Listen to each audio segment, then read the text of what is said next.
स्वागत है इस विश्लेषण में। आज हम एक बहुत ही दिलचस्प विषय पर बात करने वाले हैं और वो है उन छिपे हुए संकेतों को डिकोड करना जो इंसान हर एक दिन बिना एक भी शब्द बोले पूरी दुनिया तक पहुंचाते हैं। आमतौर पे जब संचार की बात आती है तो सारा ध्यान शब्दों पर ही जाता है ना? लेकिन असल कहानी इन शब्दों से कहीं कहीं ज्यादा गहरी होती है। क्या कभी इस बात पर गौर किया गया है कि हमारी पूरी बातचीत में शब्दों की असल भूमिका होती कितनी है? चलिए इस सवाल की गहराई में चलते हैं। ये एक ऐसा सवाल है जो बातचीत को लेकर हमारी पुरानी सारी धारणाओं को बिल्कुल पलट कर रख सकता है और ये सोचने पर मजबूर कर सकता है कि इंसानी व्यवहार आखिर काम कैसे करता है। सामाजिक बातचीत की इस छुपी हुई दुनिया को समझने के लिए आज का हमारा रोड मैप कुछ ऐसा रहेगा।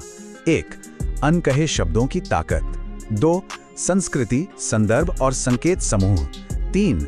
झूठ की शारीरिक रचना और 4. अदृश्य व्यक्तिगत बुलबुला। तो चलिए बिना किसी देरी के शुरू करते हैं भाग 1, अनकहे शब्दों की ताकत। सबसे पहले तो इस गलतफहमी को दूर कर देते हैं कि इंसान मुख्य रूप से अपनी भाषा या शब्दों के जरिए जुड़ते हैं। ये विचार कि हम सिर्फ बोलकर संवाद करते हैं अपने आप में बहुत अधूरा है। एल्बर्ट मेहरेबियन की एक रिसर्च है और इसके आंकड़े वाकई चौंकाने वाले हैं। इस ब्रेकडाउन को देखिए। बातचीत में शब्दों का हिस्सा महज 7% है। जी हाँ, सिर्फ 7%। आवाज का लहजा और टोन 38% असर डालते हैं। लेकिन जो सबसे बड़ा हिस्सा है पूरे 55% का, वो सीधे तौर पर शारीरिक हावभाव और बिना बोले गए इशारों से आता है। मतलब असली प्रभाव हमारी डिक्शनरी से नहीं बल्कि हमारी शारीरिक मुद्राओं से पैदा होता है। इसका सीधा सा अर्थ यह निकलता है कि लोग शब्दों का इस्तेमाल सिर्फ डेटा या जानकारी शेयर करने के लिए करते हैं, लेकिन जब सच्ची भावनाओं को व्यक्त करने की बारी आती है तो शरीर अपनी बायोलॉजी का सहारा लेता है। शारीरिक भाषा सीधे सीधे जज्बातों को ट्रांसफर करती है, फिर चाहे शब्द कुछ भी कह रहे हों। अब आगे बढ़ते हैं भाग 2 की ओर, संस्कृति, संदर्भ और संकेत समूह। यहाँ हम समझेंगे कि कैसे बॉर्डर पार करते ही इशारों के मतलब बदल जाते हैं और किसी भी शारीरिक संकेत को सही ढंग से समझने के लिए पूरा संदर्भ देखना क्यों इतना जरूरी है। किसी भी इशारे को अकेले देखना बहुत बड़ी भूल हो सकती है। उदाहरण के लिए कंधे झटकने की इस मुद्रा को ही ले लीजिए। इसे हमेशा एक समूह या क्लस्टर के रूप में देखना चाहिए। इसमें 3 चीजें एक साथ हो रही हैं: खुली हुई हथेलियां, झुके हुए कंधे और उठे हुई भौएं। जब ये तीनों एक साथ मिलते हैं तभी यह साफ होता है कि सामने वाले को कुछ समझ नहीं आ रहा है या वो असमंजस में है। अब इसी ओके या रिंग वाले इशारे को देख लीजिए। अमेरिका या अंग्रेजी बोलने वाली जगहों पर इसका मतलब है सब एकदम बढ़िया, लेकिन जैसे ही संस्कृति बदलती है अर्थ पूरी तरह उलट जाता है। जापान में इसी इशारे का मतलब पैसा होता है और फ्रांस में इसे शून्य या कुछ नहीं माना जाता है। और थम्स अप के बारे में क्या ख्याल है? ऑस्ट्रेलिया या ब्रिटेन में इसका मतलब अच्छा काम या लिफ्ट मांगना हो सकता है, लेकिन ग्रीस में इसका इस्तेमाल करना एक बहुत बड़ी गलती हो सकती है। वहां ये एक गंभीर अपमान माना जाता है। जरा सोचिए, कोई अनजान टूरिस्ट वहां सड़क पर लिफ्ट मांगने के लिए अंगूठा दिखाए तो अनजाने में ही वो कितनी बड़ी मुसीबत मोल ले रहा होगा। इसी तरह विंस्टन चर्चिल का वो मशहूर विक्ट्री या वी साइन भी इस बात पर निर्भर करता है कि हथेली किस तरफ है। अगर हथेली बाहर है तो ये जीत का जश्न है, लेकिन अगर उसी हथेली को अंदर की तरफ यानी अपनी ओर घुमा लिया जाए तो ब्रिटेन और ऑस्ट्रेलिया में ये एक बहुत ही आपत्तिजनक और अपमानजनक इशारा बन जाता है। अब मान लीजिए कि कोई बात सुन रहा है और उसकी मुद्रा कुछ ऐसी है: ठुड्डी नीचे, बाहें सीने पर बंधी हुई और हाथ चेहरे पर जिसमें तर्जनी उंगली गाल को छू रही है। ये कोई साधारण पोज नहीं है, ये आलोचनात्मक मूल्यांकन का एकदम सटीक चित्र है। इसका साफ मतलब है कि वो इंसान अंदर ही अंदर आपकी बात को सिरे से खारिज कर रहा है।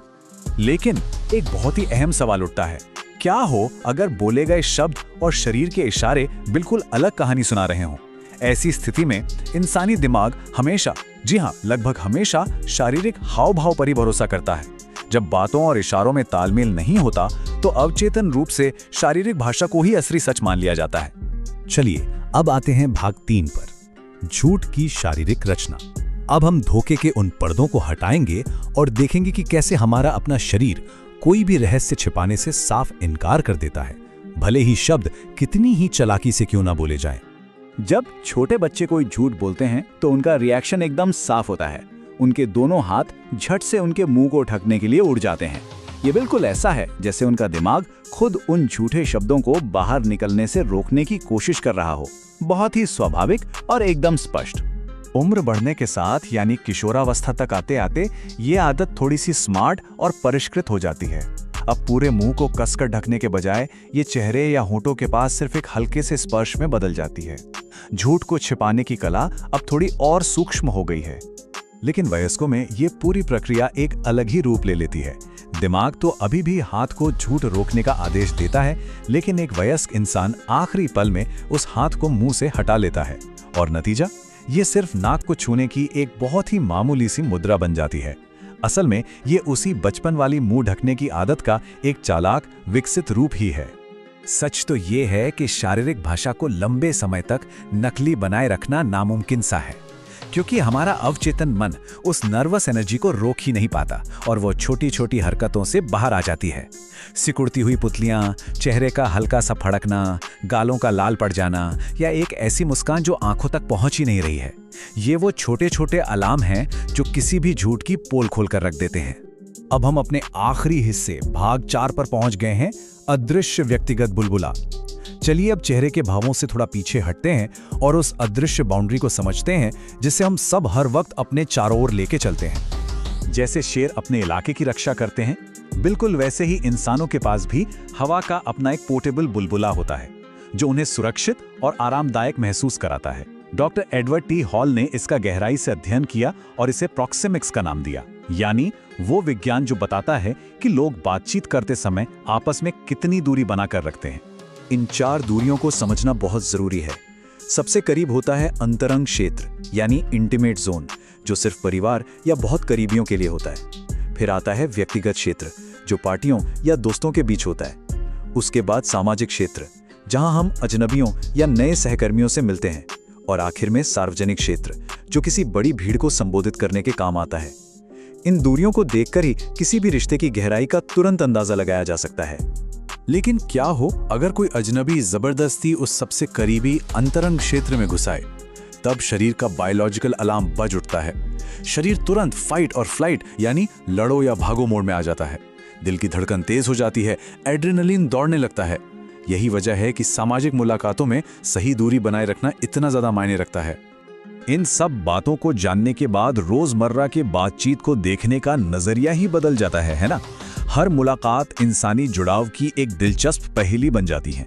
तो अब सोचने वाली बात यह है, अगली बार जब कोई कुछ कहेगा तो क्या ध्यान सिर्फ उनके गढ़े हुए शब्दों पर होगा या फिर उस अनकहे सच पर जो उनका शरीर चीख चीख कर बयां कर रहा है?